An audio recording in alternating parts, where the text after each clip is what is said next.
Hello అందరికీ నమస్తే. ఎలా ఉన్నారు? అందరూ బాగున్నారని అనుకుంటున్నాను. నేను చాలా బాగున్నాను. Welcome back to our channel love and pride. And మీరు వింటున్నారు #ఆర్య. ఓకే, సో అందరికీ స్టోరీ బాగానే నచ్చుతుంది అనుకుంటున్నా. సో కమెంట్స్ కూడా మంచిగా వస్తున్నాయి. పర్లేదు, మరీ 5-6 కాకుండా ఒక 8-10 వస్తున్నట్టున్నాయి. అందుకే సంతోషపడిపోతున్నాను. చూడండి, నేను సో ఐఎమ్ హ్యాపీ దట్ మీకు కూడా ఈ సిరీస్ నచ్చుతుంది అని. అండ్ ఇలానే ప్రోత్సహిస్తూ ఉంటే ఆలోచిస్తాను ఇంకా మంచి మంచి స్టోరీస్ తెలుగులో కూడా చెప్పాలా వద్దా అనేది. సో యా, సో ఇక లేట్ చేయకుండా let's get into the story. So previous ఎపిసోడ్లో మనము Riya and Aarohi street food తిని రూమ్కి వస్తారు. రూమ్లో ఒక చిన్న అంటే రియాకే తెలియకుండా ఆరోహికి ఒక రొమాంటిక్ మూమెంట్, ఆ బెడ్ మీద పడుకోవటం తన మీద అనేది జరుగుతుంది. ఆ తర్వాత రెడీ అయ్యి కిందికి బ్రేక్ఫాస్ట్ కోసం వెళ్తారు. రియా చక్కగా ఒక మంచి బ్యూటిఫుల్ శారీ తోటి ప్రత్యక్షమవుతుంది, ఒక అప్సరసలాగా మన ఆరోహికి. తర్వాత ఏంటి అనేది ఇప్పుడు చూద్దాం. సో అలా చూస్తూ ఉండిపోయిన ఆరోహిని వాళ్ళ చెల్లెలు, అయ్యో అక్క, అలా నోరప్పగిచ్చి అంతగా చూడకు, మాకు కూడా తెలుసు రియా చాలా అందంగా ఉంది, కనపడుతుంది మాకు కూడా, కానీ నువ్వు మర్చిపోయింది ఏంటంటే అమ్మ తమ్ముడు కూడా పక్కనున్నారు, చూసుకో అని చెప్పి గుర్తు చేస్తుంది అనమాట. అప్పుడు ఆరోహి ఆ అందమైన ప్రపంచం నుంచి బయటకు వచ్చేసి, అవును కదా, అయ్యో అనుకొని సరే అని రియా దగ్గరికి వచ్చిన తర్వాత రియా అడుగుతుందనమాట, ఏంటి మీ అందరు బ్రేక్ఫాస్ట్ తినటం అయిపోయిందా అంటే, జస్ట్ ఇప్పుడే అయిపోయింది, మీరు తింటే ఇంకా మనం బయలుదేరుతాము కన్వెన్షన్ హాల్కి అని చెప్పి అంటుందన్నమాట. అనగానే ఓకే అని, సరే మీరు కూర్చోండి, మీకేం కావాలో చెప్తే నేను ఫాస్ట్గా తీసుకొచ్చేస్తానంటుంది ఆరోహి. అనగానే లేదు మీరు కూర్చోండి, నేను తీసుకొచ్చుకుంటాను అని చెప్పి తను వెళ్తుందన్నమాట సెల్ఫ్ సర్వ్ చేసుకోవడానికి. అప్పుడు ఆరోహి వాళ్ళ చెల్లెల్ని, అమ్మని తమ్ముడిని చూసుకో, నేను ఇప్పుడే వస్తానని చెప్పి రియా వెనకాలే వెళ్తుంది. వెళ్ళి రియా తనకేం కావాలో తను ఒక ప్లేట్లో అన్నీ పెట్టుకుంటూ ఉంటే చిన్నగా తన దగ్గరగా వెళ్ళి, చీరలో మీరు చాలా బాగున్నారు అని చెప్పి అంటదనమాట. అనగానే రియా, తనకి తెలుసు తను కట్టుకుందే తన కోసం, తనకి తెలిసి నిజంగా అంత బాగున్నానా అని అడుగుతుందనమాట ఆరోహిని. చాలా అంటే చాలా అందంగా ఉన్నారు, అందులో ఈ కలర్ మీకు బాగా సూట్ అయింది అని చెప్పి చాలా రొమాంటిక్గా మాట్లాడుకుంటూ ఉంటారనమాట. అనగానే థ్యాంక్ యూ అని అంటుంది రియా. సరే అని ఇంకా తను తీసుకొచ్చుకున్నవి అన్నీ టేబుల్ దగ్గరికి తెచ్చుకొని ఫాస్ట్గా తినేస్తుంది. తింటం అయిపోయాక 10:15 ఆ టైంకి, 10:30కి స్టార్ట్ అవుతుంది అన్నారు కదా, సో 10:15 ఆ టైంకి కన్వెన్షన్ హాల్లోకి వెళ్ళిపోతారు అందరూ. వెళ్ళిపోయి ఇండివిజువల్ అంటే ఒక్కొక్కరికి ఒక ఫ్యామిలీకి ఒక టేబుల్ అన్నట్టుగా అలా అరేంజ్ చేసి ఉంటాయన్నమాట సీటింగ్ సిస్టమ్. సరే అని వీళ్ళందరూ కలిసి ఒక టేబుల్ సెలెక్ట్ చేసుకొని ఆ టేబుల్ దగ్గర అందరూ కూర్చుంటారు. ప్రోగ్రామ్ స్టార్ట్ అయిపోతుంది. సో అక్కడ వచ్చిన చీఫ్ గెస్ట్లు, ఇన్వైటీసు అందరూ ఒకరి తర్వాత ఒకరు మాట్లాడుతూ ఉంటారన్నమాట. ఈ ఈవెంట్ గురించి, ఇలా మేము ప్రతి సంవత్సరము ఇలా బెస్ట్ బిజినెస్ వాళ్ళకి ఇలా ఇస్తాము అది ఇది అని, ఇంకా తెలుసు కదా, స్పీచ్లు ఇస్తారనమాట అందరూ. ఇచ్చిన తర్వాత ఇంకా అవార్డ్ డిస్ట్రిబ్యూషన్ కూడా స్టార్ట్ అయిపోతుంది. అలా ఒకరి తర్వాత ఒకరిని పిలిచి వాళ్ళతో మాట్లాడి వాళ్ళ సక్సెస్ స్టోరీ, అంటే వాళ్ళ ఈ స్థాయికి రావటానికి గల కారణం ఏంటి, ఎలా కష్టపడ్డారు, మీరు ఇంత మీ జీవిత ప్రయాణం ఏంటి అనేది తెలుసుకొని వాళ్ళకి అవార్డ్ ప్రజెంట్ చేయడం అనేది జరుగుతూ ఉంటుందన్నమాట. అలా జరుగుతూ ఉన్న క్రమంలో మన ఆరోహిని కూడా పిలుస్తారు. పిలిచి పిలిచి మీకు అవార్డు ఇచ్చే ముందు మీరు ఈ స్థాయికి ఎలా వచ్చారు అనేది మీ జీవిత కథని ఒక్కసారి చిన్నగా చెప్పండి అని చెప్పి తనకి మైక్ ఇస్తారనమాట. మైక్ ఇవ్వగానే ఆరోహి స్టార్ట్ చేస్తుంది. రియా ఏంటి ఇప్పటిదాకా ఒక అపోహలో ఉంది ఆరోహి గురించి యాక్చువల్గా రియాకి ఏమీ తెలీదు. ఆరోహి గురించి ఏం తెలుసు రియాకి? జస్ట్ వాళ్ళ అమ్మ అంటే తనకి చాలా ప్రాణం. తను ఒక పెద్ద కంపెనీకి CEO and major share holder ఇది తన హాస్పిటల్కి and MD of that hospital. And చాలా కోపంగా ఉంటుంది ఎప్పుడు. ఈ మధ్య కొద్దిగా నవ్వడం నేర్చుకుంటుంది. బట్ ఫ్రెండ్షిప్ చేస్తే బాగుంటుంది అని ఈ చిన్న చిన్న విషయాలే తప్ప అసలు ఆరోహి అంటే ఎవరు, అసలు తన లైఫ్ ఏంటి అనేది రియాకి తెలీదు ఇప్పటి వరకు. సో రియా చాలా ఆతృతగా ఎదురు చూస్తూ ఉంటుంది ఆరోహి గురించి మొత్తం తెలుసుకోవడానికి. ఎందుకు అంటే ఇట్స్ వెరీ సింపుల్, ఆరోహిని రియా కూడా లవ్ చేస్తుంది కాబట్టి. సో చాలా శ్రద్ధగా చైర్కి కొంచెం ముందుకు జరిగి అలా తన వైపు చూస్తూ తను ఏం మాట్లాడుతుందా విందాం అన్నట్టుగా రెడీగా ఉంటుందన్నమాట. రియా. ఆరోహి స్టార్ట్ చేస్తుంది. ముందుగా నా జీవిత ప్రయాణం గురించి చెప్పే ముందు, నా విజయం ఎలా జరిగింది అనేది చెప్పేదానికంటే ముందు ఈ అవార్డ్ నాకు ప్రజెంట్ చేస్తున్న ఈ మేనేజ్మెంట్కి నేను ఫస్ట్గా థ్యాంక్స్ చెప్పుకుంటున్నాను అని చెప్పి అక్కడున్న పెద్దవాళ్ళకందరికీ నమస్తే చెప్పి అప్పుడు తన జీవిత ప్రయాణం గురించి స్టార్ట్ చేస్తుంది అన్నమాట. చిన్నప్పుడు మా అమ్మ, నేను, నాన్న, చెల్లెలు, తమ్ముడు చాలా చిన్నపిల్లాడు. మా నాన్న ఒక పెద్ద కన్స్ట్రక్షన్ కంపెనీలో హెడ్ మేస్త్రిగా పనిచేసేవారు. చాలా హ్యాపీగా సాగేది మా లైఫ్. నాన్న ఎప్పుడూ కూడా మాకు ఏది కావాలన్నా మాకు అన్నీ తెచ్చిపెట్టేవాడు. అమ్మ జస్ట్ ఇంట్లోనే ఉండేది, మమ్మల్ని చూసుకుంటూ మమ్మల్ని జాగ్రత్తగా స్కూల్స్కి రెడీ చేస్తూ వంట వండుతూ హ్యాపీ లైఫ్ ఉండేది. నాన్న ఎప్పుడూ కూడా మాకు ఏ లోటు రాకుండా మమ్మల్ని చూసుకున్నారు. ఇలా మా హ్యాపీ లైఫ్లో ఒకరోజు నాన్న కన్స్ట్రక్షన్ చేస్తూ కాలు జారి 10వ అంతస్తులో నుంచి కింద పడి చనిపోయారు. అది నా కళ్ళ ముందే జరిగింది. సో ఆ తర్వాత ఫోన్ డిస్టర్బ్ చేసింది. సో మా నాన్నగారు చనిపోయిన తర్వాత మా జీవితాలన్నీ తలకిందులైపోయాయి. మా అమ్మక బయట ప్రపంచం గురించి ఏమీ తెలీదు. మా నాన్న ఉన్నంతసేపు మా నాన్న ఏది కావాలన్నా తీసుకొచ్చి ఇచ్చేవాడు. దాంతో మా అమ్మకి బయటికి వెళ్ళి కూరగాయలు కొనడం కానీ, సరుకులు కొనడం కానీ, పక్కన వాళ్ళతో మాట్లాడడానికి కానీ దేనికి అవసరం లేకుండా పోయింది. పక్కింటి వాళ్ళతో కూడా మాట్లాడే టైం ఉండేది కాదు, ఎందుకంటే మా తమ్ముడు చాలా చిన్నవాడు. అలా మా అమ్మకి బయట ప్రపంచమే తెలీదు. అలాంటి మమ్మల్ని మేము చాలా చిన్నపిల్లలం, మమ్మల్ని వదిలేసి మా నాన్న వెళ్ళిపోయారు. ఆ తర్వాత మమ్మల్ని బ్రతికించడం కోసం మా అమ్మకి ఏం పని చేయాలో తెలియలేదు. మా అమ్మకి తెలిసిన పనల్లా వంట చేయటం, ఇంట్లో పని చేయటం, ఇది మాత్రమే. సో దాంతో మా అమ్మ ఒక 4-5 ఇళ్లల్లో పనిచేయడం మొదలుపెట్టింది. మా కడుపు నింపడం కోసం, మమ్మల్ని చదివించడం కోసం.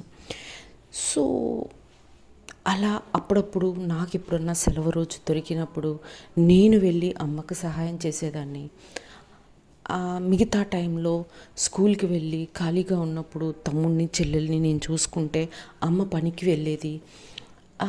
ఎప్పుడన్నా అవసరం ఉంటే నేను కూడా అమ్మతో పాటు వెళ్ళేదాన్ని. అలా వెళ్ళినప్పుడు అక్కడున్న ఓనర్స్, ఆ ఇంటి ఓనర్ లేడీసు అందరూ మా అమ్మని తిడుతూ ఉండేవాళ్ళు, లేట్గా వస్తావు, ఎప్పుడు టైంకి రావు అని.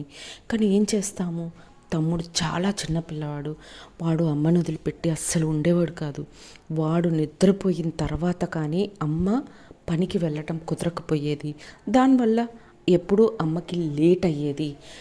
బట్ వాళ్ళు అది అర్థం చేసుకోకుండా అమ్మని ఎప్పుడూ తిడుతూ ఉండేవాళ్ళు. అమ్మ ఏడుస్తూ పని చేస్తూ ఉండేది. అలా అమ్మని చూసినప్పుడు చాలా బాధేసేది.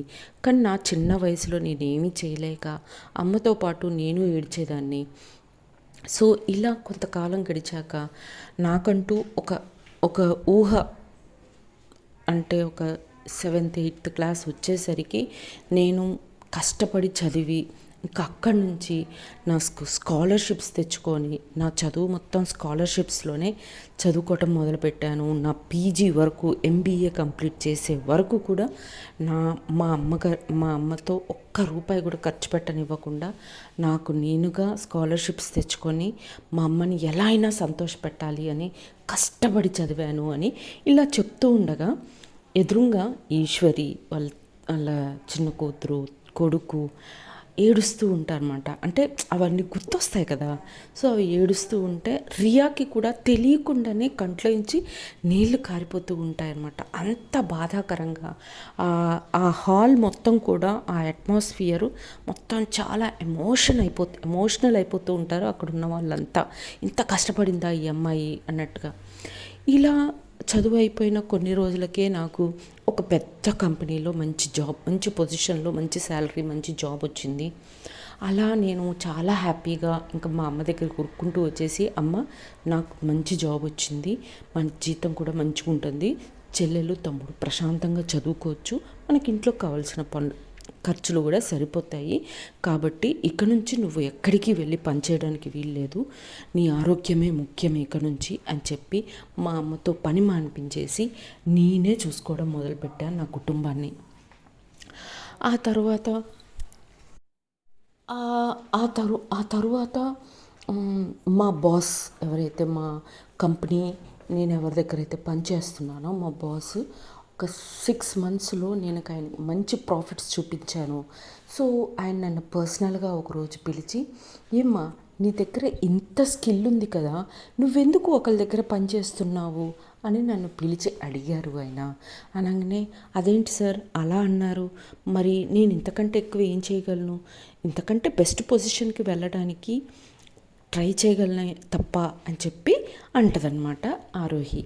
సో అప్పుడు ఆ బాస్ వచ్చేసి, లేదమ్మా నువ్వు సొంతంగా నీకంటూ ఒక బిజినెస్ స్టార్ట్ చేస్తే 1 సంవత్సరంలోనే నువ్వు మిరాకిల్స్ చేయగలవు, చాలా అచీవ్ చేయగలవు, నీ దగ్గర అంత సత్తా ఉంది అని చెప్పి ప్రోత్సహిస్తాడనమాట ఆ బాస్. అనగానే కరెక్టే సార్, మీరు అన్నది కరెక్టే, నా దగ్గర సత్తా ఉంది, కానీ ఒక బిజినెస్ చేయాలంటే డబ్బులు కదా సార్ కావాలి, ఎక్కడ సార్ నాకు వచ్చే శాలరీ నా కుటుంబాన్ని పోషించుకోవడానికి, మా తమ్ముడిని మా చెల్లిని చదివించడానికే సరిపోతుంది, ఇంకా నేను బిజినెస్ ఎక్కడి నుంచి చేస్తాను సార్ అని అంటదనమాట. అని అన్నాను అని ఆరోహి చెప్తూ ఉంటుందన్నమాట. అప్పుడు మా బాస్ నన్ను, లేదమ్మా నువ్వు చెప్పు, నువ్వు బిజినెస్ స్టార్ట్ చేస్తాను అంటే నీకు నేను సపోర్ట్ చేస్తాను అని అంటాడనమాట. ఎలా సపోర్ట్ చేస్తారు సార్, బ్యాంక్ లోన్ తీసుకోవాలన్నా ష్యూరిటీ అడుగుతారు, నాకెవరు ఇస్తారు సార్ ష్యూరిటీ అని అంటుంది ఆరోహి. అప్పుడు ఆ బాస్ అంటాడనమాట, నీకెందుకమ్మా, నువ్వు చేస్తానంటే నిన్ను నమ్ముతున్నాను కాబట్టి నేను బ్యాంక్కి ష్యూరిటీ ఇస్తాను, నేను లోన్ ఇప్పిస్తాను అని చెప్పి ఆయన ప్రోత్సహిస్తాడనమాట. అనగానే చాలా హ్యాపీగా ఫీల్ అవుతుంది ఆరోహి. ఆలోచించుకొని వాళ్ళ అమ్మతో అంతా డిస్కస్ చేసుకొని ఇంకా ఆ బాస్ దగ్గరికి వచ్చి, ఓకే సార్ నేను బిజినెస్ చేయడానికి రెడీగా ఉన్నాను అని చెప్పి ఆయన్ని అడిగితే ఆయన నాకు బిజినెస్ లోన్ ఇప్పించారు. ఆయన ప్రోత్సాహంతో, మా అమ్మ ఆశీర్వాదంతో మెట్టు ఎక్కుతూ పడుతూ లేస్తూ నేను ఈరోజు ఈ అవార్డు విన్ అవ్వడానికి ముఖ్య కారణం మా సార్ అండ్ తర్వాత మా అమ్మ ఆశీర్వాదం. వీళ్ళిద్దరూ లేకపోతే ఈ Eshwari estates, Eshwari companies, Eshwari building ఏమీ లేవు. ఇంత బిజినెస్ ఎంపైర్ నేను కన్స్ట్రక్ట్ చేయలేకపోయేదాన్ని. దీనికి అంతటికీ రీజన్ వీళ్ళిద్దరు మాత్రమే. నా వెన్నంట ఉండి నన్ను ప్రోత్సహిస్తూ నా వెనక ఉండి ఈ అవార్డు విన్ అవ్వడానికి నన్ను సపోర్ట్ చేసిన వాళ్ళు అని చెప్పి తన గురించి చెప్పుద్దనమాట. రియా తనని అలా చూస్తూ ఉండిపోతుంది. ఇంత కష్టపడిందా, నేను ఇన్ని రోజులు తిన గురించి ఆలోచించింది తప్పు కదా. తను ఇప్పటిదాకా ఏ అపోలో ఉంది, తిను చాలా రిచ్, పుట్టుకతోనే ధనవంతురాలు. కాకపోతే వాళ్ళ అమ్మ అంటే తనకి ప్రాణం, కుటుంబం అంటే బాధ్యత. ఇలాంటి అపోహలో ఉన్న తన గురించి తెలుసుకున్న తర్వాత తన మీద ఉన్న రెస్పెక్ట్ చాలా పెరిగిపోతుందన్నమాట. ఇంకా తర్వాత ఆ ఫంక్షన్ అప్పటికి 2:30 అవుతుంది కంప్లీట్ అవ్వడానికి, మొత్తం అవార్డులు అన్నీ ఇన్ని అయిపోవడానికి. ఇంకా తర్వాత అనౌన్స్ చేస్తారన్నమాట, ఇప్పుడు మీకు లంచ్ మేమే ప్రొవైడ్ చేస్తున్నాము. లంచ్ చేసిన తర్వాత మీ రూమ్స్కి వెళ్ళి 5 రెస్ట్ తీసుకోండి, 5:30 కల్లా మళ్ళీ వచ్చి ఇక్కడే గ్యాదర్ అవ్వండి. ఇప్పుడు అందరూ ఎమోషన్ అయ్యారు కదా మీ జీవిత కథలు చెప్పుకొని. సో సాయంత్రం మంచిగా మ్యూజిక్ సిస్టము అన్నీ అరేంజ్ చేశాము. మీరు హ్యాపీగా ఒకరినొకరు ఇంటరాక్ట్ అవుతూ మీ బిజినెస్ని ఇంకా ఇంప్రూవ్ చేసుకోవడానికి ఇది ఒక అవకాశంగా యూజ్ చేసుకోండి.